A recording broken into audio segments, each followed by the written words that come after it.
Hola, ¿qué tal? Te habla Oscar Naranjo desde Rosario y quiero invitar a todos los televidentes de Canal 2, allí en Andresito Misiones, a poder compartir un tiempo de conferencia, una conferencia cristiana que va a estar desde el día 23 al 31 de mayo, todas las noches a las 20 horas. Auspicia este tiempo a la luz de la palabra de Dios, la Iglesia Cristiana Evangélica y el Centro Comunitario Evangélico en Andresito. Te esperamos, sentate allí con toda tu familia, frente a la pantalla del televisor y disfrutar de un tiempo de alabanza, música con cantantes nacionales e internacionales y predicadores que te van a traer el mensaje de la palabra del Señor. Recordad, el cristianismo no es una religión, el cristianismo es una relación personal entre el hombre y el Creador. Que Dios te bendiga.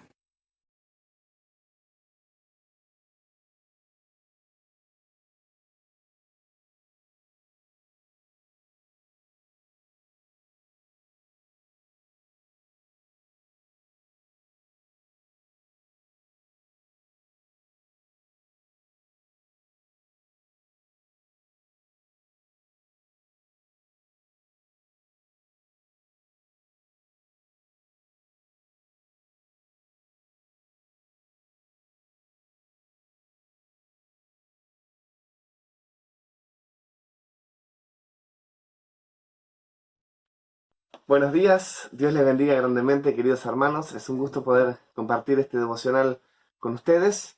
Vamos a leer ahí en Efesios capítulo 5, a partir del versículo 1.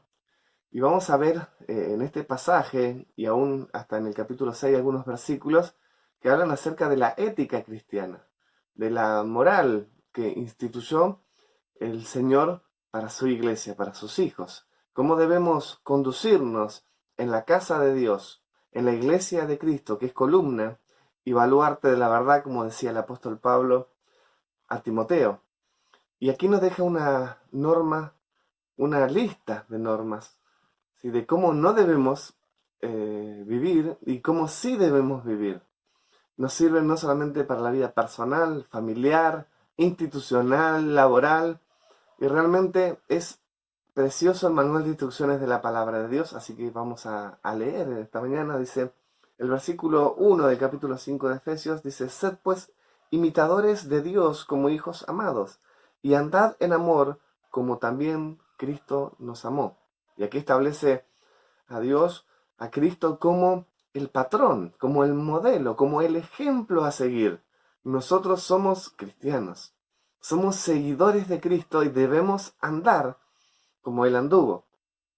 Pero aquí dice una palabrita que es un poco más que imitar. Acá dice ser. Sí, hay una diferencia muy grande entre ser y hacer, ¿verdad? Por hacer estas cosas nunca vamos a terminar siendo, pero por ser hijos de Dios tenemos todo a nuestro favor para lograr vivir acorde a esta ética cristiana, a este conjunto de ordenanzas morales que Dios ha establecido para cada uno de nosotros. Vamos a encontrar muchísimos mandamientos de cómo debe vivir el cristiano, el Hijo de Dios, ¿sí?, en el Nuevo Testamento, y en estos versículos vamos a ver varios de ellos. El versículo 3 va a decir: fornicación y toda inmundicia o avaricia ni aun se nombre entre vosotros. Va a comenzar hablando de los pecados sexuales, de aquellas cosas que no son éticas en la vida del creyente. No debe un hijo de Dios ser identificado por este tipo de prácticas.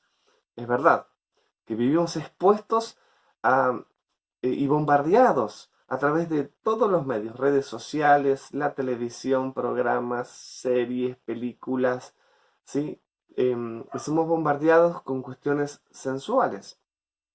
que muchas veces desencadenan este tipo de pecado. Por eso debemos resguardarnos no solamente de este pecado, sino de aquellas cosas que de alguna manera van a incitarnos, conducirnos a estos pecados. También en la negativa de la ética cristiana dice: ni palabras deshonestas, ni necedades, ni truhanerías. Estos son los pecados que cometemos con nuestra lengua al hablar, ¿sí? Dice la palabra de Dios también que todos ofendemos muchas veces. Si alguno nos ofende en palabra, este es varón perfecto, capaz también de refrenar todo su cuerpo, ¿sí? Es muy común que fallemos en esta área con nuestros labios. Por eso dice: hablemos verdad, no palabras deshonestas. Dejemos la mentira a un costado. Esto no corresponde a la vida de los hijos de Dios. No hablemos palabras de doble sentido. No nos identifiquemos con esto. Tengamos cuidado con la vulgaridad también al hablar.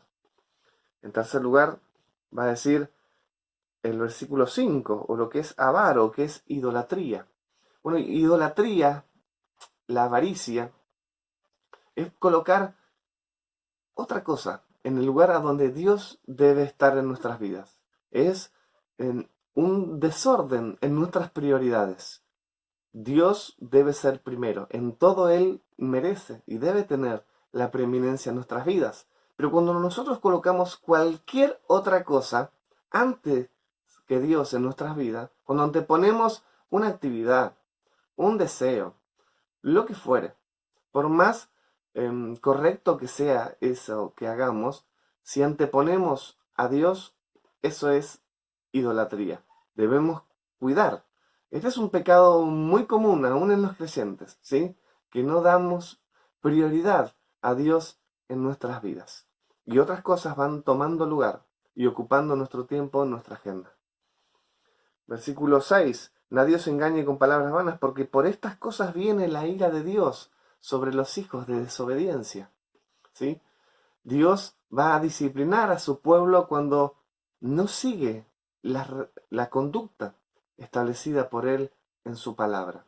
Y claro que no queremos nada de eso en nuestras vidas, aunque suele pasar y siempre es para nuestro bien. Es nuestro Padre amado que nos corrige y nos dirige con su amor y con su misericordia. Versículo 7. No seas pues partícipes con ellos. Este es el pecado del conformarse al sistema de este mundo. A veces no es nuestra intención, no es que deliberadamente vivimos como el mundo vive, pero nos conformamos. Recuerden que Pablo va a decir a los romanos en el capítulo 12 de la carta a los romanos: no os conforméis a este siglo, sino transformados por medio de la renovación de vuestro entendimiento. Es muy fácil conformarse, amoldarse al sistema. Todo lo contrario, versículo 1 de Efesios que leímos: sed pues imitadores de Dios como hijos amados. ¿Debemos amoldarnos? Sí. ¿Conformarnos? Sí. Al carácter de Dios, a cómo Cristo vivió y cómo Él anduvo. Versículo 15 del capítulo 5. Mirad pues con diligencia cómo andéis, no como necios, sino como sabios. Nos insta la palabra de Dios a ser sabios en nuestro andar. ¿Qué es ser sabio? Bueno, una definición podría ser el conocimiento aplicado. Conocer la palabra de Dios y llevarla a la práctica en los diferentes ámbitos de la vida, eso es sabiduría, ¿sí? La sabiduría es de Dios y por gracia nos ha sido dada a nosotros. Podemos conocerla y podemos practicarla, aprovechando bien el tiempo, porque los días son malos. El aprovechamiento del tiempo, de las oportunidades para el cristiano es fundamental. Si la gran comisión constituye en id por todo el mundo, hace falta tiempo para eso. Y predicar el evangelio a toda criatura, hace falta tiempo para eso. Y hace falta aprovechar las oportunidades que Dios nos pone delante, sean como sean. A veces vivimos, y más en este tiempo, con la expectativa de que todo vuelva a la normalidad. La verdad, no debemos vivir con nuestra mente en el futuro, debemos vivir el día a día. Y en el día a día, Dios siempre nos da hermosas oportunidades con nuestra familia, con nuestros vecinos o con quien sea que Dios nos permite relacionarnos. Aun cuando vamos a comprar las cosas necesarias para la vida, allí hay oportunidades. Por tanto, No seáis insensatos, sino entendidos de cuál sea la buena voluntad de Dios. La insensatez es algo que no debe identificar al Hijo de Dios. ¿Qué es la insensatez? Bueno, la insensatez es el pecado de transgredir aquellas cosas que sabemos que están mal, o dejar de hacer aquellas cosas que sabemos que están bien. Se trata de conocer la verdad, saber cuáles son las normas de conducta y pasar por alto. Debemos no ser insensatos. Y dice, debemos ser entendidos de cuál es la voluntad de Dios. Debemos conocer de primera mano la palabra de Dios, en una relación íntima, personal, fuerte, firme, constante. Debemos conocer la palabra de Dios. Debemos entender la palabra de Dios. Debemos dedicar tiempo con el Señor y con su palabra para poder entender la voluntad de Dios. La voluntad de Dios no es algo futuro en nuestras vidas. La voluntad de Dios ha sido algo pasado. Por eso somos salvos por gracia. La voluntad de Dios es algo presente. Cada día debemos aprovechar de la mejor manera las oportunidades que Dios nos brinda. Después va a decir, someteos los unos a los otros en el temor de Dios. ¿Sí? Y va a dar toda una lista ahí en 17 versículos siguientes, ¿sí?, de qué significa la sumisión dentro del cuerpo de Cristo. Y va a hablar en diferentes ámbitos, va a hablar a las casadas, va a hablar a los maridos, va a hablar a los hijos, va a hablar a los padres, a los que trabajan en relación de dependencia o una organización. Y va a decir, someteos unos a otros en el temor de Dios. Ustedes pueden leer los versículos y entender que aún en esa sumisión a la mujer casada se le da como ejemplo Cristo. Al hombre que tiene que amar a su esposa, Cristo. Al hijo que tiene que obedecer, Cristo es el ejemplo. Siempre el Señor Jesucristo es nuestro ejemplo, nuestro modelo a seguir.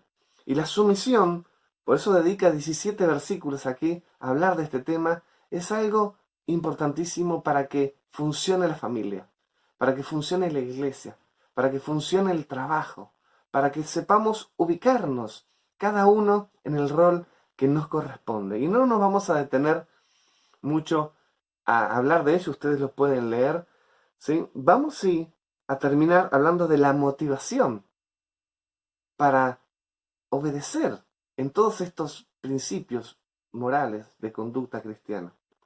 No sirviendo, capítulo 6, versículo 6, no sirviendo al ojo, como los que quieren agradar a los hombres, sino como siervos de Cristo, de corazón, haciendo la voluntad de Dios, sirviendo de buena voluntad, como al Señor y no a los hombres, sabiendo que el bien que cada uno hiciere, éste recibirá del Señor. Y así de esta manera, sabiendo que lo que hacemos es para Dios, busquemos con esta motivación agradar a Dios, honrar a Dios, hacer todo esto que está enlistado aquí en estos versículos. Poder vivir de acuerdo a las normas de conducta que Dios ha establecido para sus hijos con la motivación más alta: honrar a Dios, agradar a Dios, servir a Dios, sabiendo que el bien que nosotros hacemos, ese mismo es el que recibiremos de nuestro Señor. Así que somos motivados a alinear nuestro corazón, nuestros pensamientos y todo nuestro ser a estos principios establecidos en la palabra de Dios. Dios les bendiga grandemente en este